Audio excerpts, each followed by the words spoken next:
और अणु और परमाणु में हमने बातें पढ़ ली थी। परमाणु होता क्या है, जॉन डाल्टन का सिद्धांत हमने पढ़ा, परमाणु की संरचना हमने पढ़ी, परमाणु में परिभाषाएं हमने पढ़ी परमाणु की। इसके बाद हमने परमाणु के विभिन्न मॉडल पढ़े, समस्थानिक समभारी क्या होते हैं, वो सारी चीजें हमने पढ़ी हैं। चलिए, तो अब हम बातें स्टार्ट कर रहे हैं, आगे बढ़ रहे हैं। और हमने कल स्टार्ट किया था कक्षक क्या होते हैं। तो मैंने आपको बताया था कि परमाणु के चारों का वह स्थान, नमस्ते नमस्ते सुबोध। तो हम स्टार्ट कर रहे हैं कक्षक क्या है। परमाणु के चारों का वह स्थान जहां इलेक्ट्रॉन के पाए जाने की संभावना सबसे ज्यादा होती है वो आपका कक्षक होता है।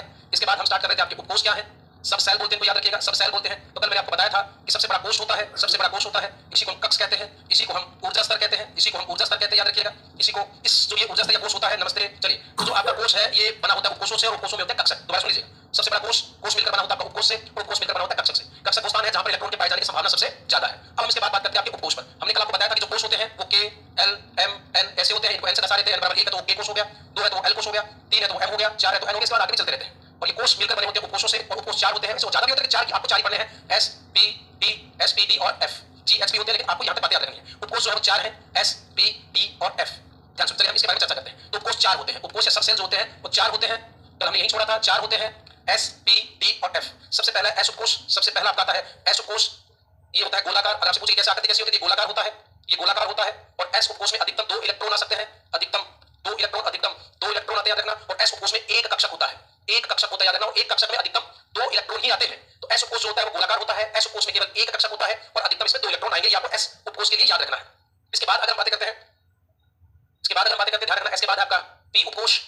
ये आपको याद रखना, क्योंकि हम इलेक्ट्रॉनिक विन्यास स्टार्ट करेंगे, इलेक्ट्रॉनिक विन्यास में सारी चीजें आएंगी। पी उपकोष की बात करें तो इसकी आकृति होती है डंबल आकृति होता है, ये डंबल आकृति का होता है, डंबलाकार होता है, डंबल आकृति का होता है, याद रखना। डमरू की तरह इस प्रकार का होता है, ये डमरू की तरह इस प्रकार का होता है, याद रखना, डंबल आकृति का होता है। इसमें 3 कक्षक होते हैं, 3 कक्षक होते हैं, याद रखना। पी उपकोष में 3 कक्षक आएंगे, एक कक्षक में 2 इलेक्ट्रॉन आते हैं, 3 कक्षक में अधिकतम 6 इलेक्ट्रॉन आते हैं। तो अगर आपसे पूछे कि पी उपकोष में अधिकतम 6 इलेक्ट्रॉन अधिकतम भरे जाएंगे, 6 इलेक्ट्रॉन अधिकतम भरे जाएंगे, याद रखिएगा। पी के बाद आपका आता है एस पी डी, डी उपकोष आता है, डी उपकोष आता है। ये दोहरा डंबलाकार होता है, डबल डंबल होता है, दोहरा डंबलाकार होता है, याद रखिएगा। ये दोहरा डंबलाकार होता है। इसमें 5 कक्षक होते हैं, इसमें 5 कक्षक होते हैं, अधिकतम इलेक्ट्रॉन, एक कक्षक में 2 इलेक्ट्रॉन, तो अधिकतम यहां 10 इलेक्ट्रॉन भरे जाते हैं, 10 इलेक्ट्रॉन भरे जाएंगे। तो आपसे पूछे कि डी उपकोष में अधिकतम कितने इलेक्ट्रॉन भरे जाते हैं, तो 10 इलेक्ट्रॉन अधिकतम भरे जाते हैं। इसके बाद आपका आता है एस टी डी और इसके बाद एफ उपकोष। एफ उपकोष होता है, जटिल आकृति का होता है, जटिल आकृति का होता है, याद रखिएगा, ये जटिल आकृति का होता है। इसमें 7 कक्षक होते हैं, 7 कक्षक होते हैं और अधिकतम 14 इलेक्ट्रॉन भरे जाते हैं, 14 इलेक्ट्रॉन इसमें अधिकतम भरे जाएंगे, अधिकतम 14 इलेक्ट्रॉन इसमें भरे जाते हैं। और उपकोषों के बारे में बताने वाले थे आपके सोमरफेल्ड। अगर आपसे पूछे कि उपकोष के बारे में किसने बताया था, तो सोमरफेल्ड नाम के वैज्ञानिक ने उपकोषों के बारे में बताया था। उपकोषों के बारे में सोमरफेल्ड ने बताया, उपकोषों के बारे में बताया। तो ये याद रखिएगा, उपकोषों के बारे में किसने बताया था, सोमरफेल्ड। 4 उपकोष है, उपकोष मिलकर आपके कोष बनाते हैं और उपकोष में पाए जाते हैं कक्षक। एस जो आपका एस उपकोष उसमें एक कक्षक होता है, पी में 3 होते हैं, डी में 5 होते हैं और आपके एफ में 7। तो ध्यान से सुनना, हमने बात की है कोष या कक्षक की। कोष इसे हम कक्ष कहते हैं, ये बना होता है तुम्हारा उपकोष से और उपकोष में होते हैं तुम्हारे कक्षक, उपकोष में होते हैं तुम्हारे कक्षक। कोष की बात करें n बराबर 1, तो ये तुम्हारा होता है k, n बराबर 1 है, तो यहाँ एक उपकोष आएगा s, एक उपकोष आएगा s और एक उपकोष में अधिकतम जो कक्षक होते हैं एक कक्षक होगा, एक ही कक्षक होगा। यहाँ एक कक्षक होगा, याद रखना। हम पढ़ चुके हैं कि s उपकोष में एक कक्षक होता है। चलिए, मोस्टली तो मैंने लिखवा दिया, मोस्टली मैंने लिखवा दिया, बाकी मैं सच में बात नहीं हो पा रही है, मैं सच से जैसी बात करता हूं मैं आपको नोट्स उपलब्ध करवा दूंगा। मैं शुरुआत की क्लास में मैंने आपको वैसे बताया हुआ था, उसमें देखना प्रश्न वहीं से आ जाएंगे आपके, क्योंकि नवीं 10वीं बहुत बड़ी बात नहीं, आप नवीं कक्षा की किताबें पढ़ सकते हो, बाकी मैं आप लोगों को आज सच से बात नहीं हो पा रही है, इस वजह से आपके नोट्स अपलोड नहीं कर पाया, मैं आज आपको करवा दूंगा। चलिए, तो यहाँ पर ध्यान दें, आप ध्यान दीजिए, चीजें समझ में, बाकी नोट्स हर जगह पड़े हुए हैं। सुबोध बिल्कुल, नमस्कार सुबोध। चलो, तो यहाँ पर बात कर रहा हूँ कोष या कक्ष की। n बराबर 1 या k कोष था, इसमें उपकोष होता है एक, ये तो एक उपकोष ऐसा आएगा, इसमें याद रखना। और एक s उपकोष है तो कक्षक इसमें एक, s उपकोष में एक ही कक्षक होता है। और मैं अगर इलेक्ट्रॉन की बात करूं यहाँ, तो अधिकतम मुझे पता है कि एक कक्षक में अधिकतम 2 इलेक्ट्रॉन, तो ये 2 इलेक्ट्रॉन है। तो आपका जो k कोष होता है उसमें अधिकतम 2 इलेक्ट्रॉन, तो ये बोर्ड नियम वाला बात करके आए थे पहले। इसके बाद अगर n बराबर 2 है, k के बाद आप बात करके k के बाद l आता है, तो 2 हो गया, तो 2 उपकोष आएंगे s व p। तो p जो उपकोष होगा वो याद रखना दूसरे कोष से शुरू होगा, 2p से शुरू होगा, 1p से शुरू नहीं होगा, कभी भी याद रखना। s और p आ गए, तो s में आपका होता है एक कक्षक और p में होते हैं 3 कक्षक, तो टोटल आपके 4 कक्षक हो जाएंगे कोष l में या दूसरे कोष में। अच्छा, एक में आते हैं 2 इलेक्ट्रॉन, तो 4 में हो जाएंगे टोटल 8 इलेक्ट्रॉन। तो k कोष में आपके अधिकतम 8 इलेक्ट्रॉन आते हैं, 8 इलेक्ट्रॉन आते हैं। बिल्कुल बिल्कुल रेखा पुनिया, बिल्कुल। चलिए, इसके बाद हम n बराबर तीसरे कोष की बात करें, तो तीसरा कोष तुम्हारा m होता है, इसको नाम दिया गया m। अच्छा, अब 3 है तो s p और d उपकोष, 3 उपकोष आ जाएंगे। तो g उपकोष हमेशा 3 से शुरू होगा, 3 नंबर से शुरू होगा, p हमेशा 2 से शुरू होगा, s हमेशा 1 से शुरू होगा। अच्छा, एक s में एक कक्षक होता है, p में 3 कक्षक होते हैं, d में 5 कक्षक होते हैं, तो टोटल कक्षक होंगे तुम्हारे ये 9। और एक कक्षक में 2 इलेक्ट्रॉन आते हैं, तो पता टोटल इलेक्ट्रॉन कितने हो जाएंगे, 18। तो m कोष में 18 इलेक्ट्रॉन होंगे, 3 उपकोष होंगे। इसी प्रकार मैं बात करूं n बराबर 4, k, l, m और n कोष की बात करूं, तो यहाँ s भी आएगा, p भी आएगा, तो 4 उपकोष हो जाएंगे, d आएगा और f आ जाएगा। तो ये चारों, तो f हमेशा 4 नंबर से शुरू होगा, 4f से शुरू होगा। मैं इलेक्ट्रॉन विन्यास जब तुम्हें पढ़ाऊंगा तभी बातें आपको आनी चाहिए। चलिए, s में एक कक्षक होता है, p में 3 होते हैं, d में 5 होते हैं, f में 7 होते हैं। तो टोटल जो आपके कक्षक हो जाएंगे वो हो गए आपके, ध्यान से सुनना, इधर s में 1 होगा, p में 3 होंगे, d में 5, f में 7, तो ये टोटल हो जाएंगे तुम्हारे 16। और एक में 2 इलेक्ट्रॉन कक्षक में, तो 16 कक्षकों में हो जाएंगे 32 इलेक्ट्रॉन। तो ये सारणी आपको याद होनी चाहिए, ये सारणी आपको याद होनी चाहिए। उपकोष, कोष बना होता है उपकोष, उपकोष में होते हैं कक्षक और कक्षक में भरे होते हैं इलेक्ट्रॉन, कक्षक में भरे होते हैं इलेक्ट्रॉन। ये सारणी आपको याद रखनी है। 4 इसके बाद भी और भी होते हैं, लेकिन हमें यहाँ तक पढ़ना है क्योंकि आपका लेवल है, उसी अनुसार हम बातें कर रहे हैं। चलिए, तो ये हो गए तुम्हारे कोष, कोष के बाद तुम्हारे होंगे उपकोष और कक्षक, कक्षक वो जहां इलेक्ट्रॉन के पाए जाने की संभावना सबसे ज्यादा होती है। चलिए आगे बढ़ते हैं और हम बात करते हैं इलेक्ट्रॉन विन्यास पर। हम बात करते हैं तुम्हारे इलेक्ट्रॉन विन्यास, इलेक्ट्रॉन विन्यास पर। इन कोषों में, इन कक्षकों में इलेक्ट्रॉन कैसे भरे जाते हैं, हम इसकी चर्चा कर रहे हैं। इलेक्ट्रॉन विन्यास की चर्चा कर रहे हैं, याद रखिएगा कि कोषों में, कक्षकों में इलेक्ट्रॉन कैसे भरे जाते हैं। इसके लिए इलेक्ट्रॉन विन्यास के लिए एक नियम होता है जिसे हम कहते हैं ऑफ-बाउ का नियम। यह है तुम्हारा ऑफ-बाउ का नियम, ऑफ-बाउ का नियम, इसे ऑफ-बाउ का नियम भी कहते हैं, इसे ऑफ-बाउ का नियम भी कहते हैं। तो ये तुम्हारा ऑफ-बाउ का नियम हो गया। आपको कोई वैज्ञानिक नहीं है, याद रखना, आपको कोई वैज्ञानिक नहीं है। ये जर्मन भाषा का शब्द, अगर आपसे पूछे कि ऑफ-बाउ क्या है, तो ये एक जर्मन भाषा का शब्द होता है। ये जर्मन भाषा का शब्द होता है जिसका अर्थ होता है निर्माण करना, निर्माण करना, रचना करना, निर्माण करना, रचना करना या व्यवस्थित करना, निर्माण करना, रचना करना, व्यवस्थित करना या कोषों या कक्षकों को ऊर्जा के अनुसार, कक्षकों को या कोषों, मैंने बात उपकोषों को, उपकोषों को या कक्षकों को, उपकोषों को या कक्षकों को ऊर्जा के बढ़ते क्रम में रखना, कक्षकों को ऊर्जा के बढ़ते क्रम में रखना, ऊर्जा के बढ़ते क्रम में रखना, बढ़ते क्रम में रखना। ध्यान से सुनना, मैंने क्या बोला है। आपको कोई वैज्ञानिक नहीं, आपको नहीं, आपको नहीं, आपको कोई वैज्ञानिक नहीं है। आपको एक जर्मन भाषा का शब्द है जिसका अर्थ होता है निर्माण करना, रचना करना, व्यवस्थित करना या कोषों या कक्षकों को ऊर्जा के अनुसार, ऊर्जा के बढ़ते क्रम में व्यवस्थित करना। और इसका उपयोग हम करते हैं इलेक्ट्रॉनीय विन्यास लिखने में। तो इलेक्ट्रॉनीय विन्यास लिखने में हम उपयोग करते हैं वो तुम्हारे ऑफ-बाउ का नियम है, और ये है निर्माण करना, रचना करना कि कक्षकों में, कोषों में इलेक्ट्रॉन किस प्रकार भरे जाते हैं। तो इलेक्ट्रॉन भरने का जो क्रम होता है वो ध्यान से देखना इधर, इधर ध्यान दीजिएगा। एस हमेशा शुरू होता है 1 से, इसके बाद आता है आपका 2s और 2 से शुरू होता है आपका p भी, फिर आपका शुरू होता है 3s, 3p और इसके बाद होता है तुम्हारा 3d भी स्टार्ट होता है 3 नंबर से, 4s, 4p, 4d और अब f शुरू होता है 4 नंबर से। ध्यान सुनिएगा, हम बात कर रहे हैं इलेक्ट्रॉनिक विन्यास। इन कोषों में कोष बने होते हैं उपकोषों के, और ये जो उपकोष होते हैं इन उपकोषों में इलेक्ट्रॉन कैसे भरा जाता है, इसी को बताने के लिए आपको का नियम है, याद रखिएगा। इसके बाद अगर हम बात करें 5s, 5p, 5d, 5f, 5f, इसके बाद आपको नहीं करना है, फिर 6s, यहीं से देखते हैं। तो सबसे पहले जो इलेक्ट्रॉन भरेगा वो s उपकोष में भरेगा। सबसे पहले 1s में आएगा, फिर इलेक्ट्रॉन आएगा 2s में, फिर आएगा 2p में, 2p से फिर आएगा आपका 3s में, 3s से फिर जाएगा 3p में, 3p से जाएगा 4s में, 4s से जाएगा 3d में, 3d से जाएगा 4p में, 4p से जाएगा 5s में, 5s से 6d, 6p और 6p से इसके बाद 6s। यहां तक आपको इस प्रकार याद रखना है कि इलेक्ट्रॉनिक विन्यास ऑफ-बाउ ने इस प्रकार इनको ऊर्जा के, उपकोषों को ऊर्जा के बढ़ते क्रम में रखा, और इलेक्ट्रॉन जो भरते हैं वो इसी प्रकार ऊर्जा के बढ़ते क्रम में भरते हैं। तो सबसे पहले जो इलेक्ट्रॉन होगा वो आपका 1s में आएगा, 1s के बाद आएगा 2s और 2p, 2p जो होता है 2 से शुरू होता है, फिर 3s, 3p, 3d, 3d के बाद अगर हम बात करें आपका 4s, 4p, 4d, d हमेशा 3 नंबर से शुरू होगा, f हमेशा 4 नंबर से शुरू होगा। ये अभी हम पिछली टेबल पर पढ़कर आए हैं। चलिए, तो इसको आप इस प्रकार की किताब में जब आप देखते हो, तो ध्यान से सुनिएगा। आपको इसी प्रकार का होता है 1s से इस प्रकार आता है, इस प्रकार जाता है, फिर ये इस प्रकार आएगा, फिर ये इस प्रकार, इस प्रकार, इस प्रकार चलेगा। तो आपको याद रखना है सबसे पहले 1s, 1s के बाद 2s, 2s से फिर जाएंगे 2p, 2p से फिर 3s, 3s से 3p, 3p से 4s, 4s से 3d, 4p, 5s। मैं एक बार फिर दोबारा बनवा देता हूं, बहुत इंपॉर्टेंट है, याद रखिएगा। आपके पास चांसेस यहां से आपके प्रश्न आने के हैं। s हमेशा शुरू होता है 1 से, फिर 2 लिखिए 2s और 2p शुरू हो जाता है यहां से, फिर 3s, 3p, 3d, इसके बाद आपका 4s, 4p, 4d, 4 से f शुरू हो जाता है, 5s, 5p, 5d और 5f। इसके बाद 6s भी याद करो, इतना लंबा आपके नंबर में नहीं आएगा। देखो सबसे पहले इलेक्ट्रॉन 1s में आएगा, इससे ज्यादा ऊर्जा 2s की आएगी, 2s में आएगा, 2s से 2p में, 2p से 3s में, 3s से 3p में, 3p से 4s में, 3d, 4p, 5s, 4d, 4p और 5p और 6s। इस प्रकार आपको याद रखना इलेक्ट्रॉन। आपको पता है s को उपकोष में अधिकतम 2 इलेक्ट्रॉन आते हैं, p में अधिकतम 6 इलेक्ट्रॉन आते हैं, d में अधिकतम 10 इलेक्ट्रॉन आते हैं, f में अधिकतम 14 इलेक्ट्रॉन आते हैं। ये बात हम पढ़ चुके हैं। तो इस आधार पर अगर इलेक्ट्रॉन विन्यास लिखना शुरू करें तो ध्यान से देखना। सबसे पहले हाइड्रोजन की बात करते हैं। सबसे पहले हाइड्रोजन को हम लिखते हैं 1 हाइड्रोजन 1, ऐसे लिखते हैं। आपको मैंने बताया था कि जो चीज पेड़ों में होती है उसका परमाणु क्रमांक होता है, तो इसका परमाणु क्रमांक Z जो है वो 1 है। Z एक इसलिए होगा कि इसके नाभिक में प्रोटॉन बैठा था 1, और किसी भी उदासीन परमाणु में जितने प्रोटॉन होते हैं उतने ही उसमें इलेक्ट्रॉन। तो मुझे बात बताइएगा कि हाइड्रोजन में इलेक्ट्रॉन हो गए तुम्हारे 1 इलेक्ट्रॉन। अब इलेक्ट्रॉन भरता सबसे पहले आएगा 1s में। s में जो इलेक्ट्रॉन भर जाते हैं अधिकतम वो 2 होते हैं, तो यहां पर आपके पास इलेक्ट्रॉन एक ही है तो भरा जाएगा 1 में, तो ये हो जाएगा 1s1। तो ये हाइड्रोजन का आपका इलेक्ट्रॉनीय विन्यास हो गया है। इसी प्रकार अगर हम बात करते हैं हीलियम की, तो हीलियम का जो परमाणु क्रमांक होता है वो 2 होता है। हीलियम का परमाणु क्रमांक 2 होता है। परमाणु क्रमांक 2 इसलिए क्योंकि इसमें प्रोटॉन 2 और प्रोटॉन 2, तो आपको पता है कि इसमें जो इसमें इलेक्ट्रॉन होते हैं वो भी 2 होते हैं, तो 2 इलेक्ट्रॉन है। तो सबसे पहले इलेक्ट्रॉन भरा जाएगा, ये देखिए 1s में आएगा, s में अधिकतम 2 इलेक्ट्रॉन है, तो अब अगर हम भरेंगे तो यहां पर आ जाएगा 1s लिखिए और ये 1s2 आ गया। ये हो गया आपका हीलियम का इलेक्ट्रॉनीय विन्यास। इसके बाद हम बात करते हैं लिथियम की, और लिथियम का परमाणु क्रमांक 3 होता है। तो अब इसके पास परमाणु क्रमांक 3 है, तो इसका मतलब इलेक्ट्रॉन इसमें 3 इलेक्ट्रॉन भरते हैं। तो 1s में आपको पता है कि s में अधिकतम 2 इलेक्ट्रॉन, 2 भर देते हैं, 2 इलेक्ट्रॉन, 2 भर के 3 थे, 2 भर के तो बचा 1। अब 1s के बाद हम चलते हैं आपके 2s में। 1s के बाद इलेक्ट्रॉन भरेगा 2s में, तो देखिए ये रहा 1s2, इसके बाद आएगा 2s और आपके पास बचा 1 इलेक्ट्रॉन, तो वो यहां भरेगा। तो लिथियम का इलेक्ट्रॉनीय विन्यास 1s2 2s1 हो जाएगा। इसके बाद अगर हम बात करते हैं बेरिलियम की, बेरिलियम का परमाणु क्रमांक 4, परमाणु क्रमांक 4 मतलब प्रोटॉन 4 मतलब इलेक्ट्रॉन भी 4, तो ये इलेक्ट्रॉन 4। अब इसका इलेक्ट्रॉन विन्यास लिखेंगे तो सबसे पहले इलेक्ट्रॉन आएगा 1s, s में 2 भरेंगे, अधिकतम 2 ही आते हैं। इसके बाद 2s और 2s में अधिकतम आपके इलेक्ट्रॉन, चूंकि आपके पास 2 है, 2 1s में भरेंगे, पीछे बचे 2 2 से बचेंगे, तो 1s2 2s2। इसी प्रकार हम बात करते हैं नाइट्रोजन की, हम बात करते हैं यहां नाइट्रोजन की, और नाइट्रोजन का परमाणु क्रमांक 7 होता है। तो आपको पता है कि इसमें इलेक्ट्रॉन भी 7 होंगे, और 7 इलेक्ट्रॉन होंगे तो 1s में पहले 1s में आगे 2 इलेक्ट्रॉन, फिर इसके बाद आते हैं आपके 2s और 2s में भी 2 इलेक्ट्रॉन। इसके बाद हम कहां चले, देखो इधर सारे आपके सामने 2s के बाद हम आएंगे 2p पर। 2s के बाद हम p पर, p में अधिकतम 6 इलेक्ट्रॉन भरे जाते हैं, अधिकतम 6 इलेक्ट्रॉन भरे जाते हैं। तो ध्यान सुनिएगा, 2s के बाद आएंगे 2p, इधर काउंटिंग करो, 2 और 2 4, 2 और 2 4, और जब 4 हो गए पीछे बचे 3, पीछे बचे 3, तो ये 2p 3 में भर जाएगा। तो इस प्रकार हम इलेक्ट्रॉन विन्यास, तो मुझे बताइए कमेंट के जरिए, जो लोग लाइव है वो बताइएगा कि आप लोगों को ये इलेक्ट्रॉन विन्यास लिखना आ रहा है क्या, कमेंट करके बताइएगा मुझे, जो लोग लाइव है। बहुत आसान है, बस समझने की देरी होती है इसमें, ध्यान रखिए। चलिए इसके बाद हम बातें करते हैं आपके ऑक्सीजन पर, और ऑक्सीजन का परमाणु क्रमांक 8 होता है, इसमें इलेक्ट्रॉन भी 8 है, इसमें इलेक्ट्रॉन भी 8 होते हैं, और 8 है तो पहले 1s में जाएगा, फिर 2s में, फिर इसके बाद 2p में। 1s में s में 2 आते 2 भर दिए, 2s में s में 2 आते 2 भर दिए, भर गए हैं, और इसके बाद 2 2 4 तो पीछे बचे 4, तो 2p में 4 हो जाएगा। इसी प्रकार मैं बात करूं एल्यूमिनियम की, हम एल्यूमिनियम की बात करते हैं। एल्यूमिनियम का परमाणु क्रमांक 13 होता है, एल्यूमिनियम का परमाणु क्रमांक 13 होता है, और 13 जब इसका होता है इसमें इलेक्ट्रॉन भी 13 होते हैं। अब सुनना बातों को आराम से, 1s 2s 2p, s में 2 आते हैं भर दिए, s में 2 आते हैं भर दिए, p में अधिकतम 6, 13 इलेक्ट्रॉन है, 10 भरे गए, पीछे बचे 3। अब हम बातें करते हैं 2p के बाद, 2p के बाद, 2p के बाद हम आएंगे 3s पर, 3s के बाद आएंगे 3p पर।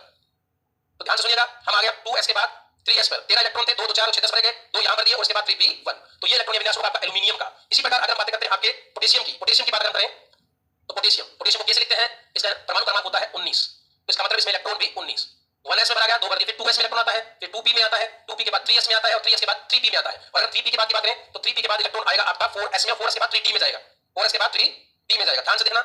अच्छा 2 2 4 6 यहां आ जाएंगे, 2 यहां आ जाएंगे, 4 और 6 10, और 2 12 और 6 18, 3s के बाद 4s में आएगा, और 1 बचा दिया 4s में हो जाएगा। इस प्रकार पोटेशियम का इलेक्ट्रॉन विन्यास लिखते हैं। इसी प्रकार अगर हम बातें करें आपके क्रोमियम की, ध्यान से सुनिएगा क्रोमियम की, क्रोमियम का परमाणु क्रमांक होता है 24।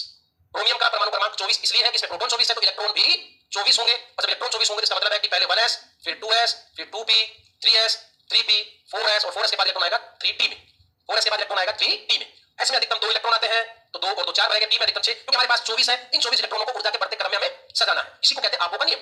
2 हो गए तो 4 6, फिर 2 12, 6 18, 2 20, और 4 24। अब समझना यहां पर बातों को, बातों को समझना यहां पर, जब भी d के पास, आपको पता है कि d में अधिकतम 10 इलेक्ट्रॉन आते हैं, d में अधिकतम 10 इलेक्ट्रॉन आते हैं, अधिकतम 10 इलेक्ट्रॉन आते हैं, उसका आधा जो होता है d10 का जो आधा होता है वो d का 5।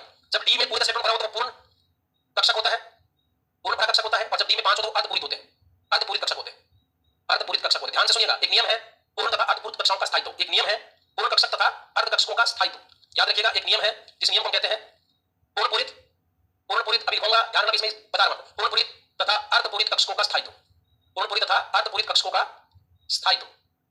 ये नियम ये कहता है कि पूरा भरा हुआ कक्षक और अर्ध भरा हुआ कक्षक जो होता है वो अन्य कक्षकों की तुलना में ज्यादा स्थायी होता है। पूरा भरा कक्षक और अर्ध भरा कक्षक जो होते हैं वो अन्य भरे कक्षकों की तुलना में ज्यादा स्थायी होते हैं। ये नियम कहता है, इस पर चर्चा करेंगे, याद रखिएगा। तो अगर पूर्ण और अर्धपूर्ण आ जाता है तो ध्यान सुनना, यहाँ पर 3d4 आया है, और 3d4 में अगर मैं d में यहाँ 5 कर दूं, d में यहाँ 5 कर दूं तो ये अर्धपूर्ण हो जाएगा, और ये 5 इलेक्ट्रॉन जो होगा वो एक s कक्षक से इलेक्ट्रॉन खींच लेगा, एक s से यहाँ 1 हो जाएगा, और d पर यहाँ 5 हो जाएगा। तो ये जो इलेक्ट्रॉन विन्यास होगा वो ज्यादा स्थायी होगा, किसके मुकाबले 4s2 और 3d4 की तुलना में। ये जो इलेक्ट्रॉन विन्यास लिखा 4s1, s में अधिकतम 2, तो इसका आधा हुआ 4s1, और 3d10 पूरा होता है, d5 आधा होता है 4 से, एक इलेक्ट्रॉन s चला गया 5 में, और यही अर्धपूरित और पूर्णपूरित कक्षकों के स्थायित्व का नियम है। कहता है कि अगर कोई भी कक्षक अपना अर्धपूरित है या पूर्णपूरित है वो ज्यादा स्थायी है अपने पास वाले इलेक्ट्रॉन विन्यास से, तो 3d4 की तुलना में 3d5 ज्यादा स्थायी होता है। यही कारण होता है कि इलेक्ट्रॉन s वाले उपकोष से निकलकर d वाले उपकोष में चला जाता है। तो ये जो इलेक्ट्रॉन विन्यास है बहुत बार पूछा जाता है पेपर में कि क्रोमियम का इलेक्ट्रॉन विन्यास क्या होता है। तो याद रखिएगा, क्रोमियम का जो इलेक्ट्रॉन विन्यास होगा वो 1s2 2s2 2p6 3s2 3p6 4s1, s का इलेक्ट्रॉन चला जाएगा और एक इलेक्ट्रॉन चला जाएगा निकलकर d में, तो 3d5 हो जाएगा। इसी प्रकार एक इलेक्ट्रॉन विन्यास आता है कॉपर का, ध्यान सुनिएगा, एक आता है कॉपर का, तो कॉपर का प्रतीक होता है Cu, और इसका परमाणु क्रमांक होता है 29, परमाणु क्रमांक होता है 29, ध्यान से सुनना, 29 इसका परमाणु क्रमांक है, तो इसमें इलेक्ट्रॉन भी 29 होते हैं। अब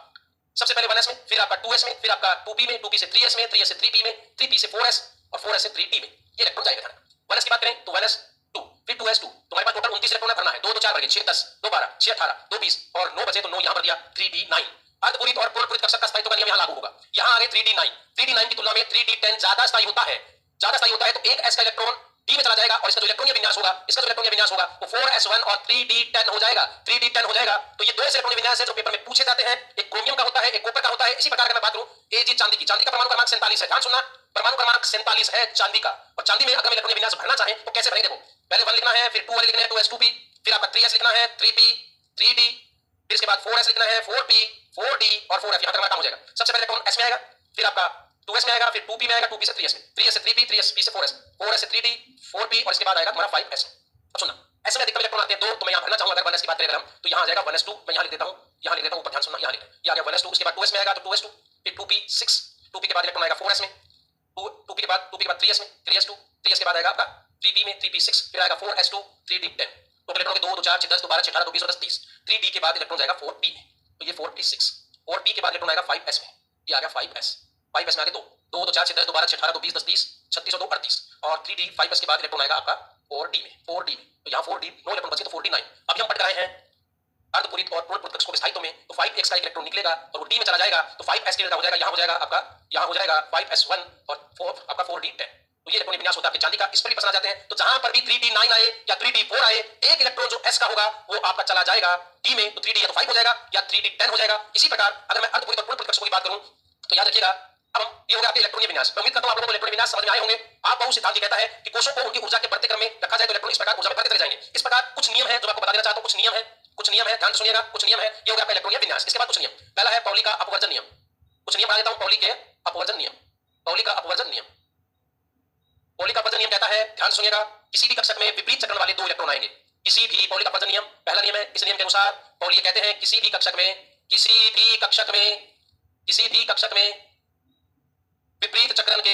विपरीत चक्रण के 2 इलेक्ट्रॉन भरे जाएंगे। किसी भी कक्षक में विपरीत चक्रण के 2 इलेक्ट्रॉन भरे जाएंगे। ध्यान सुनना, ये कोई कक्षक है, याद रखिएगा, ये कोई कक्षक है और इस कक्षक में अधिकतम विपरीत चक्रण के 2 इलेक्ट्रॉन, एक का चक्रण ऐसे होगा तो दूसरे का चक्रण ऐसे होगा। तो ये नियम कहता है आपका पाउली का अपवर्जन नियम। पाउली साहब कहते हैं किसी भी कक्षक में विपरीत चक्रण के 2 इलेक्ट्रॉन भरे जाएंगे। तो ये ऐसे भरे जाएगा, याद रखना, ये अगर ऐसे आता है तो ये गलत है, अगर ये ऐसे भी आता है तो ये भी गलत है। विपरीत चक्रण का ऐसा इलेक्ट्रॉन एक का ऊपर होगा दूसरे का नीचे, इसी प्रकार यही आपका सही होगा। किसी भी कक्षक में विपरीत चक्रण के 2 इलेक्ट्रॉन आते हैं, ये है आपका पाउली का अपवर्जन का नियम। इसके बाद एक नियम है हुंड की अधिकतम बहुलता का नियम, हुंड की अधिकतम बहुलता का नियम।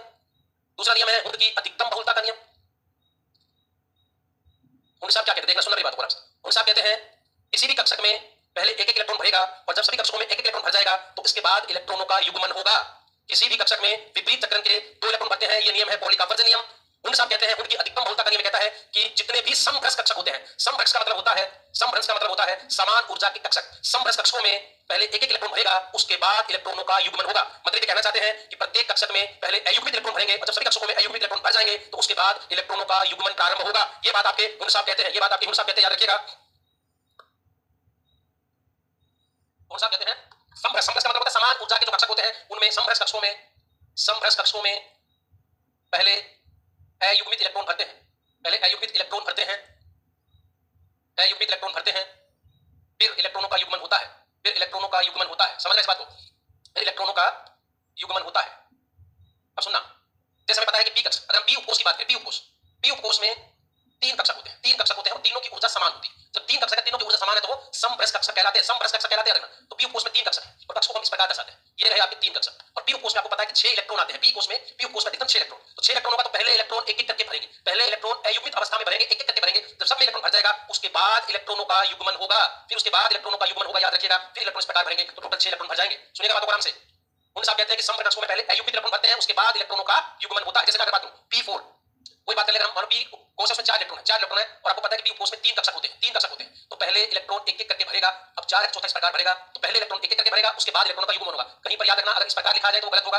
ये पहले 2 इलेक्ट्रॉन भर गए, फिर 2 4, ये टोटल 4 भर दिए, लेकिन ये गलत है यार, ऐसे भी गलत है। और अगर ऐसे आ जाए, एक ही चक्रण वाले इलेक्ट्रॉन आ जाए तो वो भी आपके गलत है। विपरीत चक्रण के 2 इलेक्ट्रॉन भरेंगे, ये पाउली का अपवर्जन का नियम है। अगर ये इस प्रकार आ रहा है तो भी गलत होगा, याद रखना, ये इस प्रकार आ रहा है तो भी आपका गलत होगा। ये 4 इलेक्ट्रॉन इस प्रकार नहीं भरेंगे, इलेक्ट्रॉन हमेशा पहले एक-एक करके भरेगा, प्रत्येक कक्षक में एक-एक इलेक्ट्रॉन भरेगा, उसके बाद इलेक्ट्रॉनों का युग्मन होगा। ये है आपकी हुंड की अधिकतम बहुलता का नियम। इसके बाद जो तीसरा का नियम है, ध्यान सुनिएगा, जो तीसरा नियम कहता है अर्धपूरित तथा पूर्णपूरित कक्षकों का स्थायित्व। अर्धपूरित तथा पूर्णपूरित कक्षकों का स्थायित्व, ये तीसरा नियम है, याद होना चाहिए, बस यहीं पे आते हैं स्थायित्व। सुनिए, ये कहता है कि आधे भरे कक्षक और पूर्ण भरे कक्षक ज्यादा स्थायी होते हैं अपने पास वाले कक्षकों की तुलना में। पूरे भरे कक्षक एक ही उपकक्ष में, अगर हम बात करें एक ही उपकोष में पूर्ण भरे तथा अर्धपूर्ण भरे कक्षक ज्यादा स्थायी होते हैं, ज्यादा या अधिक स्थायी भरे कक्षक अधिक स्थायी होते हैं अन्य कक्षकों की तुलना में। तो याद रखिएगा, ध्यान सुनना। एस की अगर हम बात करें, पी की बात करते हैं तो पी में अधिकतम 6 इलेक्ट्रॉन और इसका आता P3, ये ज्यादा स्थायी होगा P5 या P2 की तुलना में, ये ज्यादा स्थायी होते हैं। इसी प्रकार डी की बात करें तो डी में अधिकतम 10 और 10 का आधा होता है D5, ये ज्यादा स्थायी होंगे D9 और D4 की तुलना में। इसी प्रकार एफ की बात करें, एफ में 14 अधिकतम आते हैं और इसका आधा हो गया 7, तो ये ज्यादा स्थायी होते हैं F13 की तुलना में या F6 की तुलना में। ये बात है अर्धपूरित तथा पूर्णपूरित कक्षकों के स्थायित्व की बात करें तो आधे भरे कक्षक जो होते हैं या पूरे भरे कक्षक होते हैं वो अपने पास वाले कक्षकों की तुलना में ज्यादा स्थायी होते हैं। याद रखिएगा, तो P में अधिकतम 6 है, वो ज्यादा स्थायी होगा P5 से, P3 ज्यादा स्थायी होगा P2 से, D की बात करें तो D10 ज्यादा स्थायी होगा D9 अपने पास वाले कक्षक से और D5 जो है वो स्थायी होगा D4 से। इसी प्रकार F की बात करें तो F में अधिकतम 14 इलेक्ट्रॉन आते हैं, F जो है वो ज्यादा स्थायी होगा 14 वाला F13 की तुलना में और F7 ज्यादा स्थायी होगा F6 की तुलना में। तो ध्यान सुनिए दोस्तों, हमने जो बातें की है वो आपके परमाणु और अणु की बात चल रही थी। हमने कोष पढ़ा, कोष में उपकोष पढ़े, उपकोष में हमने कक्षों की बातें की, कक्षों में इलेक्ट्रॉन भरने की बातें हमने की। एक और मैं बात आपको बता देना चाहता हूं, ध्यान सुनिएगा। परमाणुता क्या होती है? एक टॉपिक आता है परमाणुता क्या है। परमाणुता क्या है? किसी भी परमाणु में या किसी भी अणु में कितने परमाणु है, किसी भी परमाणु में कितने परमाणु पाए जाते हैं, उसकी परमाणुता कहलाता है। देखो जैसे अगर बात करते हैं हाइड्रोजन की, तो हाइड्रोजन के अणु में 2 परमाणु होते हैं। कोई भी अणु है, उस अणु में कितने परमाणु पाए जाते हैं उसकी परमाणुता कहलाती है। जैसे हाइड्रोजन में 2 परमाणु होते हैं। अगर हम नाइट्रोजन की बात करें, नाइट्रोजन की बात करें तो नाइट्रोजन का जो अणु होता है इसमें हमेशा 2 परमाणु पाए जाते हैं, 2 परमाणु पाए जाते हैं। इसी प्रकार अगर हीलियम की बात करें तो हीलियम हमेशा स्वतंत्र अवस्था में रहने वाली गैस होती है। जितनी भी अक्रिय गैसें होती है हमेशा स्वतंत्र अवस्था में रहती है, इसमें 1 परमाणु होता है। हीलियम में 1 परमाणु होता है। इसी प्रकार जितनी भी अक्रिय गैसें हैं, जितनी भी अक्रिय गैसें हैं, हीलियम, नियोन, आर्गन, जैसे हीलियम आ गई, neon, argon, krypton, xenon, radon, ये जितनी भी ये सब अक्रिय गैसें, याद रखना ये सब अक्रिय गैसें हैं। अक्रिय गैसें हैं और अक्रिय गैसें हमेशा परमाणु की अवस्था में रहती हैं। ये हमेशा परमाणु की अवस्था में रहती है, कभी भी अणु नहीं बना रही है, परमाणु अवस्था में रहती है। और इनकी जो परमाणुता होती है, वो हमेशा एक होती है, वो हमेशा एक होती है। हाइड्रोजन की 2, ऑक्सीजन की 2, नाइट्रोजन की भी 2 होती है। इसके अलावा जितने भी आपके हैलोजन होते हैं, जितने भी आपके हैलोजन होते हैं, जैसे फ्लोरीन, क्लोरीन, ब्रोमीन, आयोडीन, इनकी परमाणुता 2 होती है, इनकी परमाणुता 2 होती है। जितने भी आपके धातुएं होती हैं, जितनी भी धातुएं, सोडियम, पोटेशियम या बात करें कैल्शियम, इनकी 1 भी हो सकती है, इनकी 2 भी हो सकती है।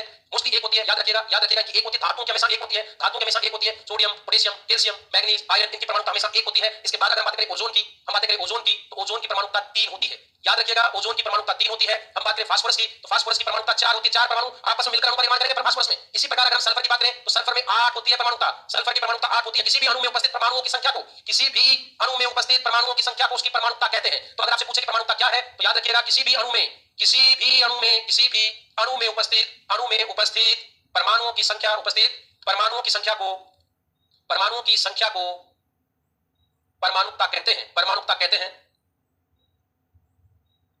इस आधार पर मैंने आपको बताया कि जितनी भी अक्रिय गैसें होती है उनकी परमाणुता 1 होती है। हैलोजन परिवार के जितने सदस्य की परमाणुता 2 होती है। धातुओं की हमेशा 1 होती है। हाइड्रोजन की बात करें, नाइट्रोजन की बात करें, इसी प्रकार ऑक्सीजन की बात करें, इनकी परमाणुता 2 होती है। जितने भी धातुएं हैं इनकी परमाणुता 1 होगी। ओजोन की अगर बात करें, ओजोन में हमेशा 3 परमाणु होते हैं, तो ओजोन की परमाणुता 3 होगी। फास्फोरस की 4 होगी, सल्फर की हमेशा 8 होगी। ये बात आपको याद होनी चाहिए।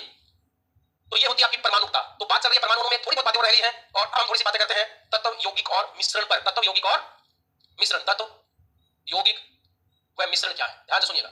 तत्व यौगिक और मिश्रण, तो चलिए दोहरा देता हूं मैं। हमने क्या पढ़ा? हमने बात की कक्षक, इलेक्ट्रॉन के पाए जाने की संभावना सबसे ज्यादा, परमाणु के चारों का स्थान जहां इलेक्ट्रॉन के पाए जाने की संभावना सबसे ज्यादा, वो आपका होता है कक्षक। इसके बाद कक्षक मिलकर आपके बनाते उपकोष। उपकोष 4 है, SPDF। S आकृति गोलाकार होगी, एक कक्षक होगा, अधिकतम इलेक्ट्रॉन 2 आएंगे। P की बात करें, P की आकृति डंबल की आकृति होगी, 3 कक्षक होते हैं, अधिकतम इलेक्ट्रॉन 6 आते हैं। इसके बाद अगर हम बात करें आपके D की, तो D का होता है डबल डंबल होता है, 5 कक्षक होते हैं, 10 इलेक्ट्रॉन अधिकतम आते हैं। F की बात करें, जटिल आकृति होती है, 14 कक्षक, आपके इसमें 14 इलेक्ट्रॉन आते हैं, 7 कक्षक पाए जाते हैं। इसके बाद इलेक्ट्रॉन विन्यास पढ़ा, इलेक्ट्रॉन विन्यास में आप का सिद्धांत पढ़ा। आप कहते हैं कि अरेंजमेंट करना, कोषों का जितने भी कोष को ऊर्जा के बढ़ते क्रम में व्यवस्थित करना ही आपका आप का नियम है। इस आधार पर इलेक्ट्रॉन विन्यास पढ़ा। इलेक्ट्रॉन विन्यास पढ़ने के बाद हमने 3 नियम पढ़े। पहला पॉली का अपवर्जन नियम, किसी भी कक्षक में विपरीत चक्रण के 2 इलेक्ट्रॉन आते हैं, उनकी अधिकतम बहुलता का नियम। उनसे कहते हैं किसी भी कक्षक में पहले एक इलेक्ट्रॉन भरेगा अयुग्मित रूप में और उसके बाद इलेक्ट्रॉनों का युग्मन प्रारंभ होगा। और तीसरा अर्धपूरित और पूर्णपूरित कक्षक ज्यादा स्थायी होते हैं अपने पास वाले कक्षकों की तुलना में। इसके बाद में छोटा सा टॉपिक परमाणुता क्या है। किसी भी अणु में उपस्थित परमाणुओं की संख्या को उसकी परमाणुता कहते हैं। जितनी भी जैसे हाइड्रोजन, ऑक्सीजन, नाइट्रोजन, इनकी परमाणुता 2 होती है। ओजोन की 3 होती है, सल्फर की 8 होती है और फास्फोरस की संख्या पसंद आया होगा आपका कि इसमें सबसे ज्यादा परमाणुता किसकी है, ये पसंद आया हुआ है। तो याद रखना, सल्फर में 8 परमाणु होते हैं, फास्फोरस में आपके 4 परमाणु होते हैं, ओजोन में 3 होते हैं। जितनी भी धातुएं होंगी उनका परमाणुता 1 होती है। हैलोजन परिवार की अगर बात करते हैं तो हैलोजन में क्लोरीन, फ्लोरीन, ब्रोमीन, आयोडीन की बात करते हैं, परमाणुता 2 होती है। इसके बाद हम थोड़ी बातें कर लेते हैं तत्व क्या है, यौगिक क्या है और मिश्रण क्या है। तो ध्यान से सुनिएगा, पहले बात करते हैं तत्व। तत्व क्या है? एक ही प्रकार के परमाणुओं से मिलकर बनी संरचना तत्व है। याद रखना, एक ही प्रकार के परमाणु, एक ही प्रकार के परमाणु से मिलकर बनी संरचना, एक ही प्रकार के परमाणु से मिलकर बनी संरचना, परमाणुओं से मिलकर बनी संरचना, मिलकर बनी संरचना तत्व कहलाती है। बनी संरचना तत्व कहलाती है, तत्व कहलाती है। एक ही प्रकार के परमाणु अगर मिलते हैं तो वो आपके तत्व है। जैसे हाइड्रोजन प्लस हाइड्रोजन, तो ये तुम्हारा हाइड्रोजन तत्व बन गया है। 2 परमाणु एक ही प्रकार के परमाणु मिलते हैं और जो अणु बनता है वो आपका तत्व है। जैसे नाइट्रोजन का परमाणु मिला और N2, ये नाइट्रोजन का तत्व बन गया है, ये नाइट्रोजन का तत्व है, याद रखिएगा। और खास बात है कि तत्वों को किसी भी भौतिक और रासायनिक विधि के द्वारा हम 2 या 2 से अधिक परमाणुओं में विभाजित नहीं कर सकते हैं। एक ही प्रकार के परमाणु विभाजित होगा। किसी भी भौतिक या रासायनिक विधि के द्वारा हम, किसी भी भौतिक या रासायनिक विधि के द्वारा हम, किसी भी भौतिक या रासायनिक विधि के द्वारा हम, रासायनिक विधि के द्वारा हम, विधि के द्वारा हम तत्व को 2 या 2 से अधिक इन परमाणुओं में विभाजित नहीं कर सकते। इन परमाणुओं में विभाजित नहीं कर सकते, विभाजित नहीं कर सकते। तो एक ही प्रकार के परमाणु मिलकर आपके बनाते हैं तत्व। तत्वों के बारे में बताने वाला था लेवोजियर। ये लेवोजियर थे, तत्वों की खोज की थी लेवोजियर ने। याद रखना, ये लेवोजियर साहब ने की थी। लेवोजियर साहब वही है जिन्हें रसायन विज्ञान का पिता कहते हैं। फादर ऑफ केमिस्ट्री जो है आपके लेवोजियर साहब है। तो एक ही प्रकार के परमाणु मिलकर तत्वों का निर्माण करते हैं। तो ऐसे पदार्थ जो एक ही प्रकार के परमाणु से मिलकर बना होता है वो आपका तत्व होता है। तत्वों की बात करें तो तत्व 3 प्रकार के होते हैं। याद रखना, तत्व के प्रकार, तत्व के प्रकार, तत्व आगे 3 प्रकार के होते हैं। एक होता है धातु तत्व, एक होता है अधातु तत्व और एक होता है आपके उपधातु तत्व। ये 3 प्रकार के होते हैं। धातु तत्व, धातु तत्व और उप धातु तत्व। धातु तत्व वे होते हैं, अगर हम धातु तत्व की बात करें, बड़ा आसान सी बात है धातु तत्व की, तो वे तत्व जो इलेक्ट्रॉन त्याग कर, वे तत्व जो इलेक्ट्रॉन त्याग कर धनायन बनाते हैं, धातु तत्व कहलाते हैं। तो अगर आपसे पूछे कि धातु तत्व क्या है, तो वे तत्व जो इलेक्ट्रॉन त्याग कर धनायन बनाते हैं वो धातु तत्व कहलाते हैं। जितनी भी धातुएं होती हैं वो इलेक्ट्रॉन त्याग कर हमेशा धनायन बनाती है। तो जहां भी पॉजिटिव चार्ज देंगे इसका मतलब वो सब धातुएं हैं। वो सब क्या है? धातुएं हैं। इसके बाद अगर बात करें धातु तत्वों के बारे में, तो धातु जो होते हैं इनमें धात्विक चमक होती है। धातु में धात्विक चमक होती है। बस सामान्य सी बातें हैं, इनमें से कौन सा कथन सत्य है, कौन सा कथन असत्य है, बन सकता है। धातु में धात्विक चमक होती है। धातु विद्युत व ऊष्मा की सुचालक होती है। धातु विद्युत व ऊष्मा की सुचालक होती है। लेकिन यहाँ अपवाद है, याद रखना अपवाद है। पारा को लिखते हैं Hg से, और दूसरा होता है सीसा, और सीसे को लिखते हैं Pb से। Pb पारा और सीसा विद्युत की कुचालक धातुएं हैं, याद रखना विद्युत की कुचालक धातुएं हैं। तो अगर आपको पूछे कि कौन सी धातु विद्युत की कुचालक होती है, तो ये पारा और सीसा होता है, बाकी सभी धातु विद्युत की सुचालक होती है। इसके बाद जो अगर बात करें धातुएं जो होती हैं, धातुएं ठोस अवस्था में पाई जाती है। धातुएं हमेशा ठोस अवस्था में पाई जाती है, सामान्य ताप पर ठोस अवस्था में पाई जाती है। जो कमरे का ताप है उस पर ठोस अवस्था में पाई जाती है। धातुएं हमेशा ठोस अवस्था में रहेगी, जो सामान्य नॉर्मल टेंपरेचर होता है धातुएं सामान्य ताप पर हमेशा ठोस अवस्था में रहती है। लेकिन यहाँ पर एक अपवाद है, आपका याद रखिएगा। तो जो पारा है ये आपका एकमात्र है, आपका द्रव धातु तत्व है। एकमात्र ऐसा है जो द्रव धातु है, वो आपका पारा है। तो अगर आपसे पूछे कि कमरे के ताप पर, कमरे का ताप होता है 27 डिग्री सेल्सियस, 27 डिग्री ठोस अवस्था में, धातु हमेशा ठोस अवस्था में पाई जाती है सामान्य ताप या कमरे के ताप पर। एकमात्र ऐसी धातु है पारा जो द्रव अवस्था में पाई जाती है। इसके अलावा अगर आपसे पूछे कोई कमरे के ताप से थोड़े ज्यादा ताप पर, कमरे के ताप से थोड़े अधिक ताप पर मतलब लगभग 30 डिग्री सेल्सियस ताप पर गैलियम व सीजियम, ध्यान से सुनिए, गैलियम व सीजियम धातुएं द्रव अवस्था में आ जाती है, धातुएं द्रव अवस्था में पाई जाती है। तो कौन सी धातुएं द्रव अवस्था में पाई जाती है? तो याद रखिएगा, अगर आपसे कोई पूछे कि कमरे के ताप से थोड़े अधिक ताप पर कौन सी धातुएं जो है वो द्रव अवस्था में पाई जाएंगी, तो वो आपकी होंगी गैलियम और सीजियम। गैलियम को Ga से लिखेंगे, सीजियम को Cs से लिखेंगे। ये वो धातुएं जो कमरे के ताप से थोड़े अधिक ताप पर द्रव अवस्था में आती है। बल्कि सारी जो धातुएं हैं आपकी मोस्टली धातुएं ठोस अवस्था में होंगी। कमरे के ताप पर पारा एक ऐसी धातु है जो द्रव अवस्था में पाया जाता है। इसके बाद आपसे पूछे जो धातुएं होती हैं, धातुओं के गलनांक अधिक होते हैं। धातुओं के गलनांक, मेल्टिंग पॉइंट, गलनांक का मतलब होता है ठोस अवस्था से द्रव अवस्था में बदलना। धातुओं के गलनांक उच्च होते हैं, और याद रखना सबसे ज्यादा जो गलनांक है वो होता है आपका प्लेटिनम का। सबसे ज्यादा जो गलनांक होता है वो आपका टंगस्टन का। सबसे ज्यादा गलनांक टंगस्टन का होता है, और टंगस्टन का जो गलनांक होता है वो 3380 डिग्री सेल्सियस होता है। 3380 डिग्री सेल्सियस के आसपास टंगस्टन जो है वो ठोस अवस्था से द्रव अवस्था में बदल जाते हैं। तो धातुओं के गलनांक उच्च होते हैं। इसके बाद अगर बात करें तो धातुओं के घनत्व भी उच्च होते हैं। धातुओं के घनत्व यानी कि भार जो होते हैं वो उच्च होते हैं। धातुओं के भार या घनत्व उच्च होते हैं, बनेगा धातुओं के कौन सा कथन सत्य है, कौन सा कथन असत्य है, ये सारी बातें आपको आनी चाहिए। इसके अलावा सबसे इंपॉर्टेंट बात कि जो धातुएं होती हैं, जितने भी आपकी धातुएं होती हैं, धातुओं के में आघात वर्धनता, धातुओं में आघात वर्धनता व तन्यता का गुण पाया जाता है।